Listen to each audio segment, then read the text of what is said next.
నమస్తే, welcome to LTV news. ముందుగా headlines. రాష్ట్ర వ్యాప్తంగా ఘనంగా సంక్రాంతి సంబరాలు, పల్లెబాట పట్టిన పట్టణ వాసులు.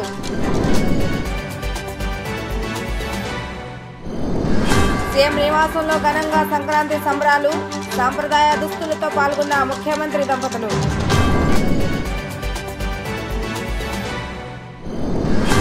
తెలుగు జాతికి స్వర్ణయుగం, సంక్రాంతి సంకల్పం పేరిట భోగి మంటల కార్యక్రమంలో పాల్గొన్న టీడీపీ అధినేత చంద్రబాబు, జనసేన అధినేత పవన్ కళ్యాణ్.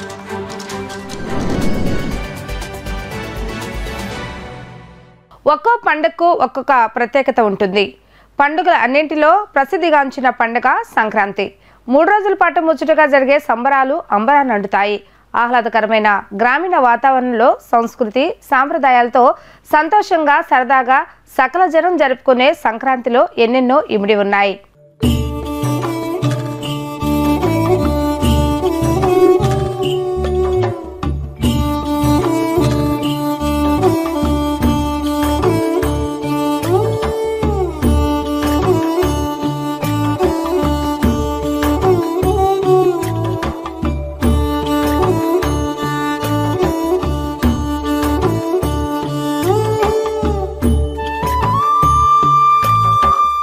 ప్రతి ఏటా ఎన్నో పండుగలు వస్తుంటాయి. వాటిలో కొంతమంది కొన్ని పండుగలను బాగా జరుపుకుంటారు. కానీ అందరూ ఆనందంగా జరుపుకునే ఫెస్టివల్ ఏదైనా ఉంది అంటే అది సంక్రాంతి అని చెప్పవచ్చు.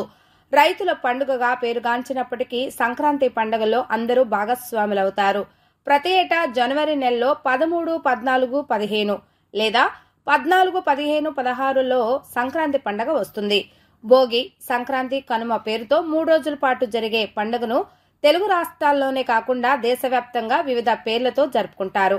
గ్రామీణ జీవన విధానం, వ్యవసాయం, రైతులు, కూలీలు, పనివార్లు, కళాకారులు, పశువుల ఆరాధన, ఆటపాటలు, క్రీడలు, సంస్కృతి సాంప్రదాయం ఈ పండుగలో ఇమిడి ఉంటాయి. సంక్రాంతి అందరికీ పండగే. చిన్నారులు, పడుచు యువతులు, కొత్తల్లుళ్ళు ప్రత్యేక ఆకర్షణగా నిలుస్తారు. సంక్రాంతి అనగానే ముంగిట్లో యువతలు పెట్టే ముగ్గులు, డూడు బసవన్న అంటూ గంగిరెద్దుల ఆటలు, హరిదాసుల కీర్తనలు, ఆకాశంలో చిన్నారులు ఎగరవేసే గాలిపటాలు, వంటింట్లో గుమగుమలాడించే బాములు వండే వంటకాలు, అతిథులుగా కొత్తల్లుళ్ళు, కోడి పందాలు, ఎడ్లు ప్రదర్శనలు కళ్ల ముందు ప్రత్యక్షమవుతాయి. కొత్త బట్టల కోసం దజ్జాల దగ్గర వేచి ఉన్న చిన్ననాటి జ్ఞాపకాలు గుర్తుకు వస్తాయి. అందుకే వృత్తిరీత్యా, ఉద్యోగరీత్యా ఎవరు ఏ రంగంలో ఉన్నా, ఏ పట్టణంలో ఉన్నా సంక్రాంతికి సొంత ఊళ్లకు వెళ్లే బంధువులు, స్నేహితులను కలిసి సంతోషంగా సంక్రాంతిని జరుపుకుంటారు. సంక్రాంతికి పల్లెళ్ళు, ఊర్లన్నీ ఉల్లాసంగా ఉంటే నిత్యం రద్దీగా ఉండే సిటీలు, టౌన్లు మాత్రం వెలవెలబోతుంటాయి. సంక్రాంతి పండుగలో వచ్చే భోగి, సంక్రాంతి, కనుమ రోజుల్లో ప్రత్యేకమైన వంటకాలు ఆరగిస్తారు. చలికాలంలో వచ్చే పండుగ కావడంతో భోగినాడు భోగి మంటలు వేసి ప్రత్యేక పూజలు చేస్తారు. చిన్నారులకు భోగి పండ్లు పోయటం సాంప్రదాయంగా వస్తుంది. భోగి మంటల నీళ్లతో రేగిపళ్లు వేసి తలంటుకోవటం ప్రత్యేకత. భోగినాడు ఎవరు పొలిమేర దాటకూడదని నానుడి ఉంది. భోగినాడు రైతులు పండించిన నవధాన్యాలతో పొలగు అనే ప్రత్యేక వంటకాన్ని వండుతారు. సంక్రాంతి నాడు ఆధ్యాత్మికంగా ఇష్టమైన దేవుళ్లను పూజిస్తారు. గతించిన వంశస్థుల పెద్దల చిత్రపటాలను, సమాధులను అలంకరించి స్మరించుతారు. అందుకే సంక్రాంతిని పెద్దల పండుగ అని కూడా పిలువబడుతుంది. సంక్రాంతి నాడు పరవన్నం, పాయసాలే ప్రతి ఇంట వంటకాలుగా ఉంటాయి. పండుగకు అరిసెలు ప్రతి ఒక్కరు చేస్తారు. అరిసెల పండుగగా పిలువబడుతుంది. ఇక పండుగలో 3వ రోజు కనుమ. ఈ రోజు కోసం అందరూ ఎదురు చూస్తూ ఉంటారు. ఎందుకంటే మాంసాహారం వండుకొని కనువిందు చేసుకోవటం వల్ల కనుమ అంటారు. అయితే కనుమ అనేది పశువుల పండగ నానుడి. రైతుతో పాటు వ్యవసాయంలో పెద్దన్న పాత్ర పోషించే ఎడ్లను పూజించి ఆరాధిస్తారు. అందుకే కనుమ గంగరెద్దుల రూపంలో పశువులను పూజిస్తారు. పండుగ సంబరాల్లో భాగంగా కోడి పందాలు, ఎడ్ల పందాలు, సాంస్కృతిక కార్యక్రమాలు, కొత్తగా విడుదలైన సినిమాలతో సరదాగా ఆనందంగా గడిపేస్తారు. పండుగ సందర్భంగా అన్ని వ్యాపారాలు, వస్తువుల అమ్మకాల కొనుగోలు బాగా జరగటంతో అందరికీ వెలుగు నింపుతూ సంతోషంగా ఉండే పండుగ సంక్రాంతి. ముత్యాల ముగ్గులు, మన సంస్కృతి సాంప్రదాయాలు ప్రతిబింబించేలా ముఖ్యమంత్రి వైఎస్ జగన్మోహన్ రెడ్డి ఇంట సంక్రాంతి సంబరాలు ఘనంగా ప్రారంభమయ్యాయి. రైతులు, పల్లె ప్రజలతో కలిసి ఏటా సంక్రాంతి వేడుకలు నిర్వహించుకోవటం సీఎం వైఎస్ జగన్మోహన్ రెడ్డికి ఆనవాయితీగా వస్తుంది. ఈ ఏడాది కూడా సంక్రాంతి సంబరాలు ఘనంగా నిర్వహిస్తున్నారు. తొలుత సీఎం వైఎస్ జగన్మోహన్ రెడ్డి, భారతమ్మ దంపతులు సాంప్రదాయ దుస్తుల్లో భోగి మంటలు వేయటంతో పండుగ సంబరాలు మొదలయ్యాయి. అనంతరం బసవన్నలకు సారెను సమర్పించారు. అనంతరం గోపూజ కార్యక్రమంలో వారిరువురు పాల్గొన్నారు. ప్రముఖ శాస్త్రీయ నృత్య కళాకారుల ప్రదర్శనలు కూడా ఏర్పాటు చేశారు. ప్రభుత్వ విప్ చంద్రగిరి, ఎమ్మెల్యే చెవిరెడ్డి భాస్కర్ రెడ్డి పర్యవేక్షణలో ఈ సంబరాలు నిర్వహిస్తున్నారు.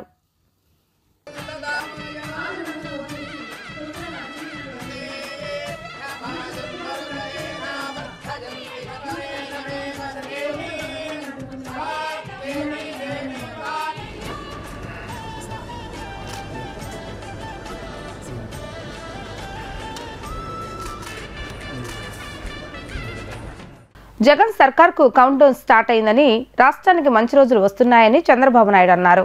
వైఎస్ఆర్సీపీ ప్రభుత్వ అసమర్థ విధ్వంస విధానాలతో ప్రజలు తీవ్రంగా నష్టపోయారని ఆయన అన్నారు.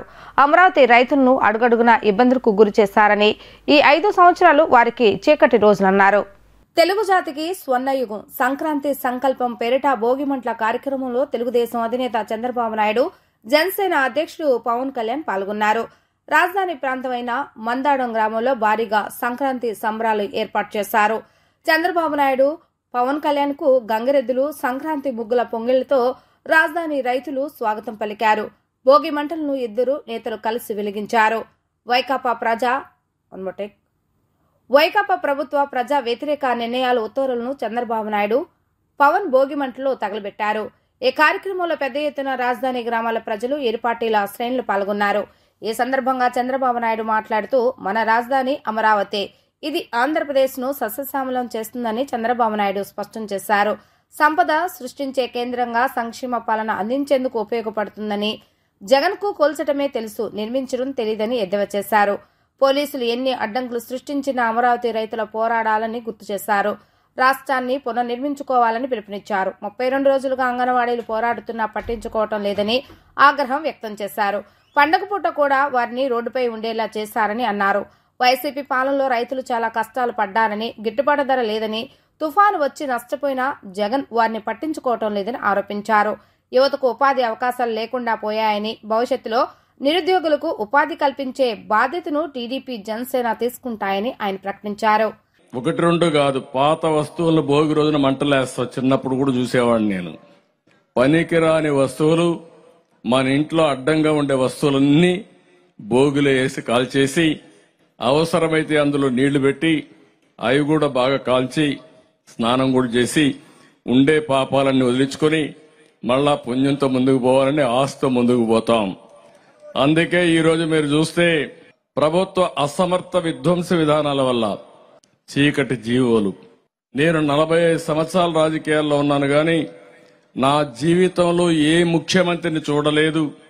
ఇది ఒక విధంగా చెప్పాలంటే చీకటి రోజులు. 4-5 సంవత్సరాలు ఈ అమరావతి దానికి ఒక ఉదాహరణ. మీరు బండి ఇబ్బందులు చూస్తే మాట్లాడతాను.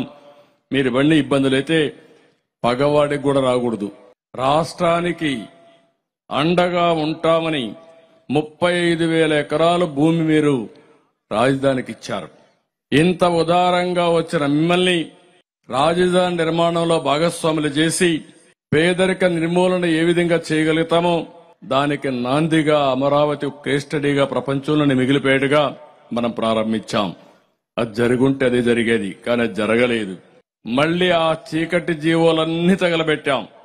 ఈ రోజు నేను, పవన్ కళ్యాణ్ గారు మేమిద్దరం హామీ ఇస్తున్నాం, మన రాజధాని అమరావతి ఆంధ్రప్రదేశ్ కి అన్ని విధాల ప్రజా రాజధానిగా, ఉపాధి అవకాశాలు గాని, ఇంకో పక్క సంపద సృష్టించే కేంద్రం గాని, ఇక్కడి నుంచే ప్రజలకు మళ్లా సంక్షేమ కార్యక్రమాలు అందించే విధంగా పేదల పరిపాలన ఇక్కడి నుంచే ప్రారంభం అవుతుంది. దాని గురించి మీకు అనుమానమే అవసరం లేదు. ఇప్పుడు రాక్షస వధ కూడా అయిపోయింది, సైకో వధ కూడా అయిపోతుంది. తొందరలో కౌంట్ డౌన్ కూడా ప్రారంభమైంది. 87 రోజులే లెక్క పెట్టుకోండి. ఇంకా ఈ అమరావతి నుంచే ప్రారంభిస్తున్నాం, లెక్క పెట్టుకోమంటున్నా. ఈ రోజు పండగేమో భోగి, పాలకుడేమో మానసిక రోగి. ఈ మానసిక రోగిని వదిలించుకోవడం మనందరి బాధ్యత.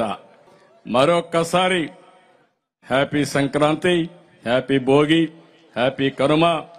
ఇంకా మీకేం అనుమానం అవసరంలా, మంచి రోజులు వచ్చేస్తున్నాయి. అనంతరం జనసేనాని పవన్ కళ్యాణ్ మాట్లాడుతూ, వైఎస్ఆర్సీపీ పాలనతో రాష్ట్రానికి పట్టిన పీడ తొలగిపోయే సమయం దగ్గరలో ఉందని అన్నారు. రాజధాని కోసం 33,000 ఎకరాలు ఇచ్చిన రైతులకు ఆయన ధన్యవాదాలు తెలిపారు. రాజధాని రైతులను దారుణంగా కొట్టి వేధించిన ఘటన నన్ను కలిచివేసిందని, రైతుల సంకల్పం నెరవేరుతుందని ఆయన అన్నారు. బంగారు రాజధాని నిర్మించుకుందాం, ఇది కేవలం అమరావతి సమస్యే కాదని 5 కోట్ల మంది ప్రజలదని తెలిపారు. రైతుల కష్టం రేపు శ్రీకాకుళం పులివెందుల్లోనూ వస్తుందని అన్నారు. భవన నిర్మాణ కార్మికులు, నిరుద్యోగులను జగన్ మోసం చేశారని ఆయన నిప్పులు చెరిగారు. ఇక్కడికి వచ్చిన రైతు కుటుంబాలకి, రైతులకి, ప్రతి ఒక్కరికి మనస్ఫూర్తిగా మీ అందరికీ నిజమైన సంక్రాంతి శుభాకాంక్షలు. 4 సంవత్సరాలుగా ఈ రాష్ట్రానికి పీడపట్టింది.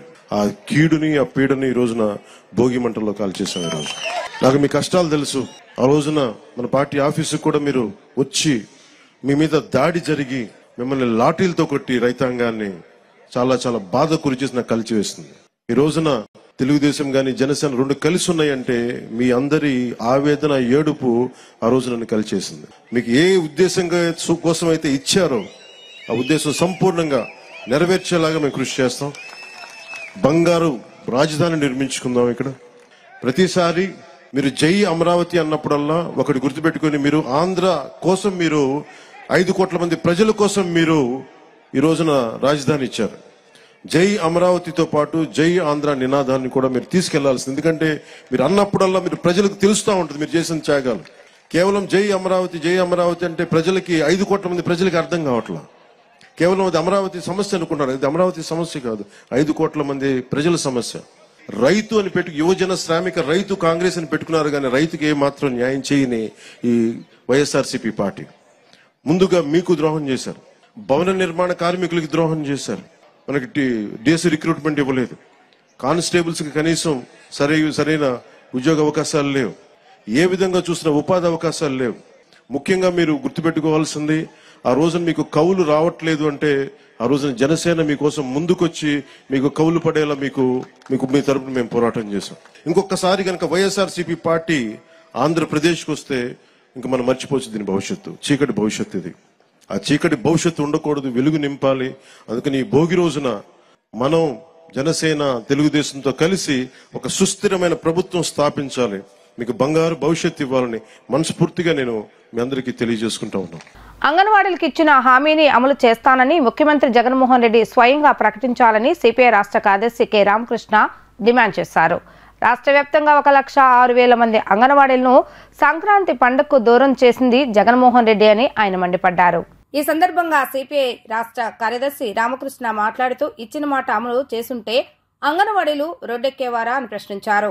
అంగన్వాడీల సమస్యల పరిష్కారం కోసం చర్చలెందుకు జరపటం లేదని నిలదీశారు. జగన్ మాట తప్పను మడమ తిప్పను అంటే ఇదేనా అని ఆగ్రహం వ్యక్తం చేశారు. జగన్మోహన్ రెడ్డి పండుగ చేసుకుంటూ అంగన్వాడీలను వీధిపాలు చేశారని విరుచుకుపడ్డారు. జగన్ సర్కార్కు అంగన్వాడీ కుటుంబాల ఉసురు తగిలి తీరుతుందని ఆయన హెచ్చరించారు. ఆంధ్ర రాష్ట్రంలో 1,06,000 కుటుంబాలు, అంగన్వాడీ వారి కుటుంబాలు, వారందరూ కూడా పండగ లేకుండా ఈరోజు రోడ్డెక్కారంటే దీనికంతా ముఖ్యమంత్రి జగన్మోహన్ రెడ్డి కారణం. ఇక్కడ జగన్మోహన్ రెడ్డి గారు తాను ఏదైతే వాగ్దానం చేశాడో ఆ వాగ్దానాన్ని అమలు చేయమంటే అమలు చేయకుండా 35 రోజులుగా వాళ్ళందరూ కూడా రోడ్డు ఎక్కించి, కనీసం ముఖ్యమంత్రి గారు 1 గంట సమయం కూడా కేటాయించి వారితో మాట్లాడలే. ఆయన మాత్రం బ్రహ్మాండంగా పంచె కట్టుకుని ఇంట్లో పండగ చేసుకుంటా ఉన్నాడు కుటుంబ సభ్యులతో. కానీ పాపం 1,06,000 కుటుంబాలు మాత్రం వాళ్ళ రోడ్డు ఎక్కితే వాళ్ళ గురించి పట్టించుకోవడం లేదు. ఇది సరైనది కాదు. ముఖ్యమంత్రి జగన్మోహన్ రెడ్డి గారు తాను ఇచ్చిన మాట పైన తనకి ఏమాత్రం విశ్వాసం ఉన్నా, చిత్తశుద్ధి ఉన్నా తక్షణమే సుమోటోగా ప్రకటించాలి. తాను ఇచ్చిన వాగ్దానాన్ని అమలు చేస్తానని ప్రకటించి వారందరూ కూడా పండగ చేసుకునేటట్టు చేయాలి. లేకపోతే మాత్రం ఖచ్చితంగా వారి కుటుంబాల ఉసురు తగిలి తీరుతుంది. ఖచ్చితంగా రాబోయే ఎన్నికల్లో కూడా నీకు తగు శాస్తి చేస్తారు.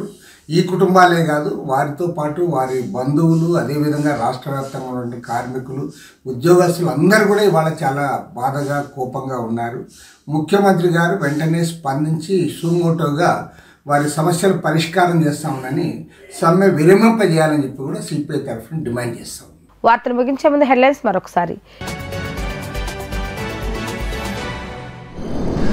రాష్ట్ర వ్యాప్తంగా ఘనంగా సంక్రాంతి సంబరాలు, పల్లెబాట పట్టిన పట్టణ వాసులు.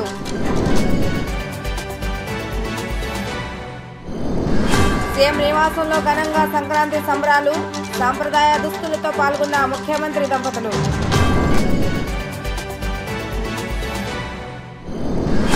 తెలుగు జాతికి స్వర్ణయుగం సంక్రాంతి సంకల్పం పేరిట భోగి మంటల కార్యక్రమంలో పాల్గొన్న టీడీపీ అధినేత చంద్రబాబు, జనసేన అధినేత పవన్ కళ్యాణ్.